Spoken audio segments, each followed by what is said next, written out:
El sol de la tarde caía sobre San Jerónimo, bañando las fachadas sin pintar con una luz dorada y espesa.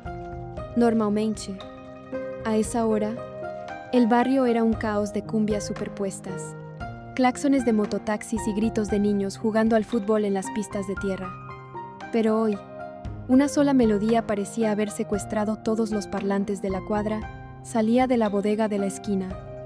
Salía de la ventana del segundo piso de Doña Delia. Salía de la radio portátil del vendedor de emoliente. Era una balada intensa, con un ritmo que invitaba a moverse pero con una letra que arañaba el alma. La voz de Valentina, cruda y poderosa, llenaba el aire del barrio. Habían pasado apenas unas horas desde su presentación en el programa Mañanas Arriba con Danito, y el impacto había sido un maremoto. 17.000 reproducciones en un parpadeo. Los teléfonos no dejaban de sonar. Valentina caminaba por la vereda esquivando un charco de agua, rodeada por el bullicio de su familia. Lolo y Tony venían detrás de ella, discutiendo a gritos sobre a cuánto debían vender los primeros autógrafos de su hermana. Dolores caminaba a su lado, inflando el pecho con tanto orgullo que parecía a punto de levitar. La anciana se había convertido en la estrella inesperada de la entrevista al contar, a nivel nacional, cómo Valentina se creía una artista internacional cantando encerrada en el baño de la casa. «Ya, abuelita», por favor, suplicaba Valentina, tapándose la cara con ambas manos, muerta de vergüenza, pero riendo a carcajadas. «Mañana no voy a poder salir a comprar pan sin que el panadero me pregunte por mis conciertos en la ducha. Me has arruinado la reputación». «¿Qué te voy a arruinar?», mijita, respondió Dolores, dándole un codazo cómplice en las costillas. «Esa es la verdad. Y a la gente le gusta la gente de verdad. Nada de poses armadas. Tú eres de San Jerónimo, con tus gallos y tus canciones en la ducha. Y mira a dónde estás llegando. Has nacido para brillar, mi amor. Y el que no tenga ojos para verlo, que se quede ciego». La frase de Dolores hizo que la risa de Valentina vacilara una fracción de segundo. El que no tenga ojos para verlo. El pensamiento de Alejandro intentó abrirse paso entre la euforia, como una mala hierba tratando de romper el asfalto. ¿Habría escuchado la entrevista? ¿Habría entendido que cada palabra sobre la traición y la decepción iba dirigida como un dardo directo al centro de su pecho? Valentina sacudió la cabeza, espantando la sombra. No iba a permitir que el fantasma de un hombre cobarde le arruinara el mejor día de su carrera. Al doblar la esquina para llegar a su casa, una figura alta y relajada la esperaba apoyada contra la pared de ladrillos. Era Diego Navarro.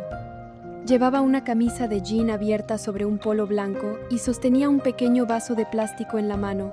Valentina sintió que el calor le subía a las mejillas. Aceleró el paso, dejando a Dolores y a sus hermanos unos metros atrás. «¿Qué haces aquí?», preguntó ella, sonriendo con una genuina sorpresa. «Pensé que hoy ibas a estar revisando los planos de las pendientes que armamos ayer para la arborización». Diego se encogió de hombros, devolviéndole la sonrisa con esa calma absoluta que parecía ser su sello personal. Levantó la mano y le ofreció el vaso de plástico. Adentro, asomando apenas por el borde, había un pequeño tallo verde vibrante, retorcido en una espiral perfecta. «Pasaba por aquí y quise traerte esto en persona», dijo él. «Es un bambú de la suerte. Representa las oportunidades nuevas que llegan a ti. Iba a desearte suerte, Valentina. Pero escuché la radio esta mañana. Después de esa voz que te mandaste, me di cuenta de que no necesitas suerte. Necesitas que te deseen éxito, porque es lo que te mereces». Valentina tomó el pequeño bambú.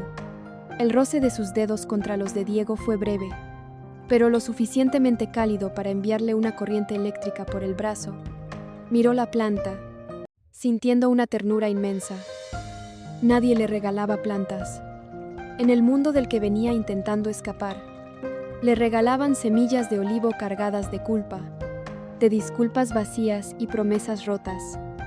Diego, en cambio, le estaba regalando algo vivo, simple y lleno de futuro. «Es hermoso, Diego. Muchas gracias. De verdad, me alegro de que te guste. Y felicitaciones por la canción. Tiene una fuerza brutal. Aunque... Diego ladeó la cabeza, observándola con una intensidad respetuosa pero penetrante. La letra es un poco triste. ¿No? Valentina bajó la mirada hacia las hojas verdes del bambú. Recordó sus propias palabras en la radio. Había dicho que la canción había nacido de un momento muy difícil, de sentirse desubicada por creer haber encontrado al amor de su vida y chocar contra el muro de la mentira. No es solo una canción de desamor, respondió Valentina, repitiendo el mantra que se había jurado creer para sobrevivir. Es una canción de después del amor. Es sobre no perderse a uno mismo, sobre ponerle un poquito de sabor al dolor para no sufrir tanto. Diego asintió despacio. No hizo más preguntas. No presionó buscando el nombre del hombre que le había roto el corazón. Simplemente estuvo ahí, presente, ofreciéndole un espacio seguro donde no tenía que dar explicaciones. Bueno, dijo él, dando un paso hacia atrás. Te dejo para que celebres con tu familia. Mañana nos vemos en la junta vecinal para cuadrar lo de las plantas rastreras y los arbustos. Descansa esa voz, que la vas a necesitar. Valentina lo vio alejarse por la calle de tierra, sintiendo una paz que hacía semanas no experimentaba. Diego no era un huracán, no era un torbellino de drama, infidelidades, secuestros ni secretos de alta sociedad. Era tierra firme. Y Valentina, por primera vez desde que se sacó el anillo de compromiso, sintió que tal vez, solo tal vez, sus raíces estaban listas para probar un suelo nuevo. A 20 kilómetros de allí, la paz era un concepto extinto. El departamento de Miraflores estaba sumido en un silencio de tumba. La tarde caía sobre la ciudad, pero nadie se había molestado en encender las luces de la sala. El aire acondicionado zumbaba en el fondo, inyectando un frío estéril en las habitaciones. Alejandro Osores estaba sentado en el suelo de su cuarto, con la espalda apoyada contra el borde de la cama. A través de la pared, podía escuchar la respiración irregular de Macarena, que se había quedado dormida en la habitación de huéspedes después de otra crisis de pánico. Edmundo le había enviado un mensaje corto. Seco, el dinero está en camino. Mantén a la niña tranquila. Y Alejandro lo había hecho. Había soportado las lágrimas de Macarena. Le había acariciado el cabello. Había jugado su papel de protector estoico. Pero ahora que estaba solo, la coraza se le había derrumbado por completo. La habitación estaba a oscuras, iluminada únicamente por el brillo frío de la pantalla de su celular. Alejandro tenía los ojos rojos, ardiéndole por la falta de sueño y la fatiga ocular. El video se repetía una y otra vez en la pantalla. Era un clip de la entrevista de Valentina en Mañanas Arriba que una cuenta de fans había subido a redes sociales. La calidad del video no era perfecta, pero la voz de ella cortaba el silencio de su habitación con la precisión de un bisturí. Yo me encontraba en un momento de mi vida donde me sentía muy desubicada, porque pensé que había encontrado al amor de mi vida. Pero eso no fue así. Terminó siendo una decepción. Alejandro cerró los ojos, dejando que la cabeza cayera hacia atrás hasta golpear suavemente el colchón. Cada palabra era un martillazo clavando los clavos de su propio ataúd emocional. La canción habla de lo horrible que es que te mientan. Le dio al botón de repetición. No era masoquismo, era castigo. Sentía que se merecía cada segundo de esa tortura. Él le había mentido. Le había ocultado lo de Bárbara. Había intentado tapar el sol con un dedo, creyendo que su amor sería suficiente para borrar el error. Y cuando intentó arreglarlo, cuando el destino le dio la oportunidad de pedirle perdón con aquellas semillas de olivo, había permitido que Macarena lo aislara, que contestara su teléfono, que lo convirtiera, a los ojos de Valentina, en un cínico. La pantalla del celular volvió a iluminarse, esta vez con una notificación de Instagram. Alejandro deslizó el dedo por la pantalla, casi por inercia. Era una publicación nueva de Valentina, la primera en muchos días que no tenía nada que ver con el proyecto del agua. Era una foto tomada en el patio de la casa de San Jerónimo. Valentina estaba parada frente a la luz del atardecer, sosteniendo un pequeño vaso de plástico con un bambú retorcido en el centro. Tenía el cabello suelto, cayéndole sobre los hombros, y una sonrisa inmensa, luminosa, que le llenaba el rostro de vida. El texto al pie de la foto era breve. Representa las oportunidades nuevas que llegan a ti. Gracias por recordarme que las raíces fuertes crecen donde hay luz. D.N. Diego Navarro. El celular estuvo a punto de resbalarse de las manos de Alejandro. El aire se le escapó de los pulmones con un siseo doloroso. Sintió como si una mano invisible le hubiera agarrado el corazón y se lo estuviera estrujando hasta sacarle la última gota de sangre. Diego Navarro, el biólogo, el tipo que había aparecido de la nada, con las manos manchadas de tierra, para ofrecerle a Valentina exactamente lo que él no había sabido darle: paz. Alejandro amplió la foto con los dedos temblorosos. Miró el rostro de Valentina. Buscó algún rastro de tristeza, algún rastro de la mujer que semanas atrás lloraba en sus brazos frente a la plaza, pero no encontró nada.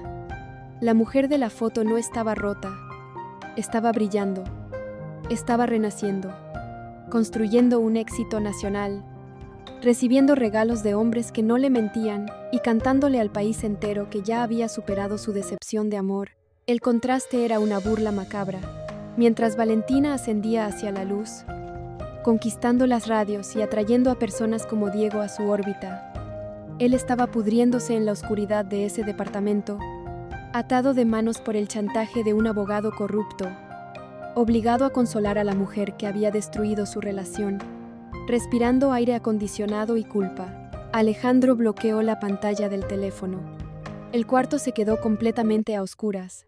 Acercó las rodillas al pecho y apoyó la frente en los brazos cruzados. Noloru había cruzado la frontera de las lágrimas hacía mucho tiempo. Lo que sentía ahora era un vacío absoluto, una resignación aplastante. Gabriel tenía razón. La distancia era abismal, y él no tenía derecho a intentar cruzarla. Si cruzaba el puente ahora, si corría a San Jerónimo para gritarle la verdad sobre Macarena y el teléfono, para decirle que todo había sido una manipulación espantosa, ¿de qué serviría? Solo lograría arrastrar a Valentina al fango, la obligaría a lidiar con el secuestro de Frida, con las amenazas de muerte, con la extorsión a Edmundo, le robaría la sonrisa que acababa de ver en esa foto, le marchitaría el bambú de la suerte antes de que echara raíces. Alejandro levantó la cabeza, mirando el techo oscuro, iba a dejarla ir. Fue la decisión más difícil y más dolorosa que había tomado en sus 26 años de vida. Iba a aceptar el papel del villano en la historia de Valentina. Iba a dejar que ella creyera que él era un cobarde que prefería los lujos de Miraflores. Iba a soportar que un biólogo con una gorra gastada le tomara la mano y la ayudara a plantar árboles en su barrio, porque amarla, en este momento, significaba no tocarla. Significaba quedarse en las sombras para que ella pudiera brillar. Un ruido sordo proveniente de la habitación de huéspedes lo sacó de su trance. Alejandro. La voz de Macarena cortó el silencio del pasillo, cargada de un pánico agudo, desesperado. Había despertado de su sueño sedado, y la realidad del secuestro de su madre la había golpeado de nuevo con toda su fuerza. Alejandro, por favor, estoy sola. Alejandro cerró los ojos por un último segundo. Tragó el veneno de su propia amargura. Metió el celular en el bolsillo de su pantalón de buzo y se apoyó en el borde de la cama para ponerse de pie. Las piernas le pesaban toneladas, pero obligó a sus músculos a moverse. Caminó hacia la puerta. Giró el pomo y salió al pasillo iluminado, dejando atrás al hombre libre que alguna vez soñó con vivir en San Jerónimo. Para asumir su condena como el guardián de una celda de lujo,